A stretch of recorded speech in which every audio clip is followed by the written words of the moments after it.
Hello there. I had to stop the video straight away, pause it, because I was going to sneeze. I've just watched a few videos this evening, all excellent. 2 from the Ducking Stool channel, 1 from Tea Break with Tasha, and 1 earlier from Operation Merlin Falcon. All excellent videos. I've shared them on Twitter. Back on Twitter now. It feels unusual to be back there. But it's good to see a lot of the old people that were, not old people, but the people that were there from before, as it were. Well, some people, I'm pretty old, but ish, you know. Anyway, I'm gone off on a tangent already. Really excellent videos. And I was just reading a couple of comments on a video I put up. And I was saying there's no crimes, you know, and I was being very specific to do with the idea of murder, not the idea, the actuality. The actuality of murder and attempted murder, malice aforethought, you know, with planning, mens rea, actus reus, all that stuff. And there's some very good comments that said, you know, there were crimes against Lucy, and perhaps, you know, against the parents, the lies that have been told, and against the babies themselves, in a sense, the negligence and the failures. And I totally agree, and that's something that I've said many times in very early videos onwards, in terms of the moral crimes that are being committed, and the crimes of whether they are crimes, whether they're prosecutable or not. Certain levels of negligence, I mean, it can reach up to corporate manslaughter, can't it? So they could be prosecutable. And perjury is prosecutable, isn't it, if that's occurred. I was going to do a video going through all what I consider to be, I'm not going to do it now, but it's maybe just previous or not necessary, but it was the idea of what's the real indictment here? What's the actual indictment here? What are, whether they're prosecutable crimes or not, they're moral offences against individuals, and they are crimes on a moral level, whether they could end up being prosecuted as crimes, you know. Lucy Letby is a victim of many people's actions and many people's bad intent, actually, and corruption and lies and deliberate distortion and scapegoating and bullying, you know.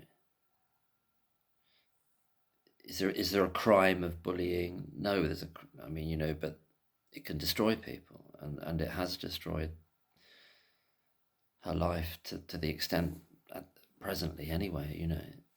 I just hope when people say her life is destroyed, I don't want to believe that, in the sense that it's obviously been hell, you know, and for her parents and family and friends, by extension, it's been hell for them. But to say it's destroyed is to say that there can't be anything in the future, and there can be. Well, it's going to be, I'm sure it'd be very difficult, and a process to acclimatise to normality again. It's an utterly traumatic experience that she's been through and is still going through. But I think what Mark MacDonald said in the question and answer session of the press conference this week is that she has hope. Yeah, watch some amazing videos tonight. Putting all the ones on post that I watch, and I've got to catch up with other channels as well. There's lots now, so many now, and which is great. It's a good not problem, but it's a good thing to have, that you're behind it, as it were, because it shows and it means that the message, the new narrative, the truth, in other words, is proliferating, gaining in strength, gaining in power, gaining in moral power and agency, and I can't think of words tonight. There's a good word that came up on one of the ducking stall videos, the most recent one, where the ducking stall describes Evans as grandiose, and that was a word I've been trying to think of, grandiosity, taken to the level of a personality disorder. So there's that element there for him, isn't it? It's a grandiosity. And there's certainly signs of narcissism in so many of them, whether it's overt or covert narcissism. And there was a brilliant ducking stall one done as well with a lot of incredible footage of one of our favourite consultants, the guy that's never there, or if he is there, he's, God knows, I don't need to go over it, but... And then Tasha's video looking at best interest decisions, I found that very interesting. Having had something to do with best interest decisions and advocacy in the past, and that's a very thorny, difficult kind of area for all concerned. Looking at that and dealing with the legal aspects of that. Operation Merlin Falcon, talking about so many unresolved elements, issues to do with the police interrogations, which he obviously knows a great deal about, having worked in law enforcement for many years and undertaken, as he says, many interrogations. But back to what I was saying about videos that I was thinking of doing, I'm not sure some of them I don't think they're necessary now after Tuesday. Don't want to do anything for the sake of it. But the idea of the list of the real indictments, perhaps that's not for now. The focus is exoneration. The focus is Lucy's freedom. Once that happens, maybe that's what our focus should be. Or I shouldn't say what our focus should be. It's up to the individual. Can't speak for anyone else, but my own focus is that's the main hurdle now, because everything else will fall out of that, because that will mean that a definite truth has been made manifest and no longer is covered up by lies. And there are actions that need to be followed up from that, in respect to Lucy herself, obviously, but also in respect to the parents. That's got to happen, and that will happen. That would necessarily happen. It wouldn't just stop. It wouldn't just stop. It won't end the idea that Lucy would be exonerated and then nobody says anything or does anything about it. It can't do, can it? Because it's been such a devastating miscarriage of justice. And all those parents it needs to be fully rectified. Well, not rectified. You can't rectify what's happened. It's got to be acknowledged what the failures have been. And then Dr. Shuley was, I think the word is adumbrating. He's going through them in a shaded way, adumbrating, listing them, outlining the failures in that list at the end that apply to all the babies, all the crashes and all the very sad deaths that happened, that created what was this indictment, which was a false indictment. But there is a real indictment, and the indictment comprises the list of failures and deficiencies that Shuley told us. It's already been done, essentially. I was thinking of doing another video going back to Dr. Z.A. and the notion of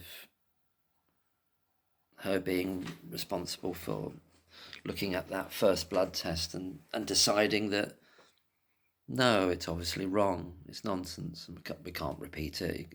Baby's gone home and I'm just going to file it, not take any notice of it. I was going to do a video about that again. I've been over it before, but it's just this idea of this holding on to that for all that time and then contacting Breary about it, and then Breary keeping it to himself for a year, even though she'll have come back from maternity leave during that year, and the police investigation's ongoing. Does she not even go up to him and say, when I rang you up when I was on maternity leave and I told you about that blood test, did you take that to the police? What does he say to her? No, I'm going to wait for another 8 or 9 months, and then I'm going to pretend to find it one evening. If that's what happened, I mean, because in a way we're sort of relying on the reporting, which that's how it was spun in one of the reports, is that Breary was going through the medical notes one evening. I think it was an evening, in his spare time or whatever, trying to help the investigation, and then he finds it. And he goes, oh my God, it's smoking in front of me. But that very thing he'd known about for a year already, because he'd been told about it. Oh dear. It doesn't make any sense, any of this. Well, it doesn't make any sense. The story elements of it don't make any sense. That something that ends up being deemed infallible and beyond reasonable doubt as a test is hitherto deemed of no note whatsoever, so that you don't have to care about it. I made all these points before, so that was a video I was thinking of doing to go over that again. Maybe it's just not necessary. It's not necessary now, because when Dr. Shu Lee described the yo-yo effect of, giving this primarily that neonates are very, very different to young children and adults in terms of their insulin production and the other aspects he talked about with the C-peptide, what was in the normal range, and the fact of this yo-yo effect of giving boluses of dextrose rather than a continual infusion of them. That all made sense, and if I can't second guess any of that. Of course, I'm taking that, and that's come from this panel of world-class experts. If that's the case, then there's nothing more to. It's simply the case that there wasn't any. There's no reason to believe there was any insulin added to those TPM bags at all, and there's no proof of it. And even if there was proof of it, there's no proof that Lucy Letby did that. But there wasn't any proof of it, that it happened. It's got a much more reasonable explanation, and he explained it. He did it at the press conference. So maybe in a way, there's no point in flogging some of this old stuff. And well, it was always stuff to do with like red flags, about why do they hold on to all these things? Why does Jayaram hold on to it for 13 months? Is seeing something happening, catching somebody red-handed. But now it's gone through the medical lens about what was going on for baby K there. And that could be another part of an indictment as well, which is new. What I take away for me was, with regard to baby K, is that essentially, as Dr. Lee said, the consultant did not know what he was doing. It's a medical failure. Perhaps it's medical negligence to the point of manslaughter, because baby K.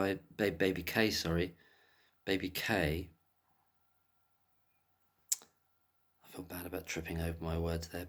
I'll carry on.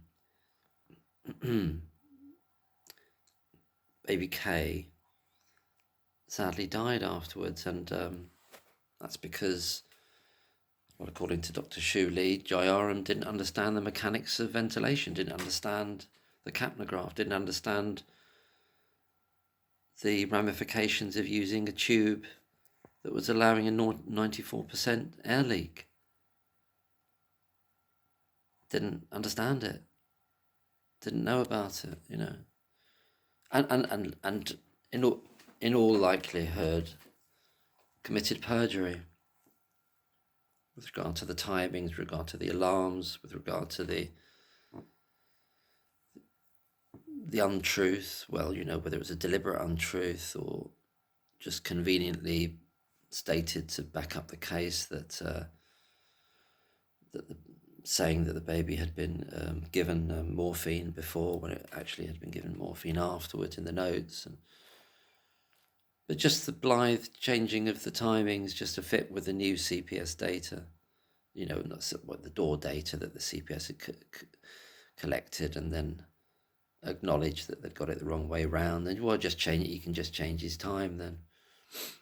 But then going back to the video on Jabe's channel, I'd have to look it up. But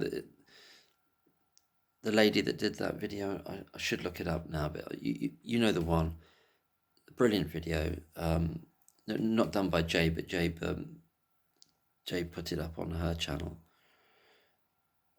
That it makes it highly unlikely that Lucy Letby wasn't in that room at all until later, when the alarms were going, and then everybody came, or a number of people came after the event, and it was a different nurse altogether. And I can quite believe that it was a completely different person there. But it's all been faked up. And that level of corruption. I mean, the police are deeply implicated in the corruption of this, I believe, and Evans, of course, is as well. We'll never understand and never get to know the level of corruption. I suspect it's profoundly deep and runs through all of it, really, in the way they interacted, those three elements: police, Evans, and consultants. But the whole system's rotten. And the court appeal's rotten. The whole system's rotten to the core. It's almost like, but just to say it's the system is to excuse individuals. It's made up of individuals, and it is those individual Court of Appeal judges. They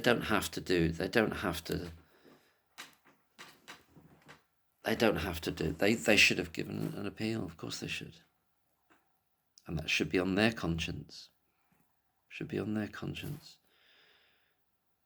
I don't know, I'm probably waffling now, a bit tired, but it's extraordinary, isn't it, how this is. And I think it was in one of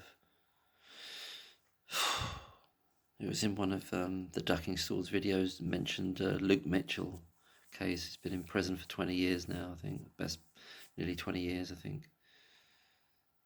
That does seem to me like very likely to be another appalling miscarriage of justice, again with an absolutely dreadful tunnel vision police investigation that just wants to get someone, for it. And they go so far and they spend so much money, they're happy to do that. They seem to be happy to do it. And they don't have any conscience about it, it would seem. But like in Operation Merlin Falcon, talking about these detective sergeants' notes that have resurfaced from Operation Hummingbird back in 2017, the early notes, and that is interesting. How that's come about, Is it someone having an attack of conscience there? I mean, I think it could well be. But I think I've said all this already. But anyway, onward and upward. Not sure I want to make any videos that I don't need to make, because Tuesday, not there's any harm in it in that sense, to keep going over all these inconsistencies and red flags, and that's fine. I'm speaking for myself now. About myself, what to do going forward. I think it's done. I think it's done. It's just about when is that morally bankrupt system going to capitulate, because they know they have to. It's done. If it wasn't done in December, it's done now. After this press conference, after this revelation, and those are only, the full report, which I think Dr. Lee said will be ready by the end of the month to give to Mark MacDonald and then be submitted to the CCRC. The full report will look at all the babies on the indictment. So he only gave a selection there. Had we, he said it would have been, it would have been too long to go through all of them, and perhaps they're tidying up some of the other ones, but had you, once that becomes available, it's just, it can't withstand it. So it's not, I think it's, the effects of it aren't done yet, but those people have done that work, and I don't see, is there anything else that's necessary? Is there anything else that's necessary to find out? It all depends to what degree that system wants to keep fighting. I know you've got all the individuals that are wedded to the idea of there being a serial killer. They want to hold on to it forever. But there's something wrong with them. They're dysregulated, there's something wrong with them. Who cares what they think? What matters is that the power within the system has to acknowledge a greater power, and that greater power is reason and truth. And then that leads to the exoneration. And then, God knows what the Thirlwall inquiry, it's just a waste of time, isn't it? Although there have been some interesting revelations and important revelations that have come out of that. But it's, as somebody said in the questioning after the conference Tuesday, it's being done on a false prospectus. And it is, obviously. It is. I didn't catch the word, I said this in the live the other night, that David Davis says when he said he wrote to Lady Thirlwall, and he said he got back a something answer. It began with D, like a dead, it sounds like deadbeat or so, but it wasn't deadbeat, it sounds like dead something answer. And he said it's very like the kind of answer you get when you write to certain high up civil servants. I suppose maybe it's just like a stonewalling answer, maybe, or something like that, God knows. But it's just going to be looked back upon as a very expensive, complete piece of bogusness, really, isn't it? An absurdity, a kind of white elephant. Although, got to keep saying, it has revealed certain people, certain things were revealed. And maybe those certain things will be useful for the future, but what it hasn't revealed is the truth. And it's working on the basis of a lie. It's existing on the basis of a lie. Anyway, I don't want to, I'm just rambling now, and quite tired. It goes in fits and spurts. You get these kind of, it's a real high on Tuesday, but it's got to connect now, isn't it? Mark McDonald was asked, about, I wasn't sure what was meant by the question when somebody said, do you know online there's also these conspiracy theories? And I'm not sure exactly what the questioner meant by that.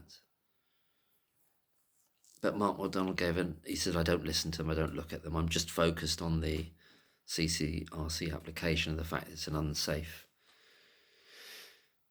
unsafe conviction. And that's as it should be, isn't it? That's all he needs to do. That's where the focus has to be. Why would it be anywhere else? If people, and I have done, and I know other people have done, talked about whether, for example, a judge like Goss was chosen because there's, and just going back to like a liberated mind, he was making some comments on a video I did, because I was saying, maybe the police are behind some of these trolls, or these people wanting to undercut people, wanting there to be actual justice here. And he's saying, well, maybe it goes higher up than that. Maybe it does go to the state agencies, like, or I said, maybe it's Cheshire Police, and he's saying, well, maybe it's liberated mind now, saying maybe it's like, I don't know, Secret Services, MI5, whatever, or some other internal government agency doing it.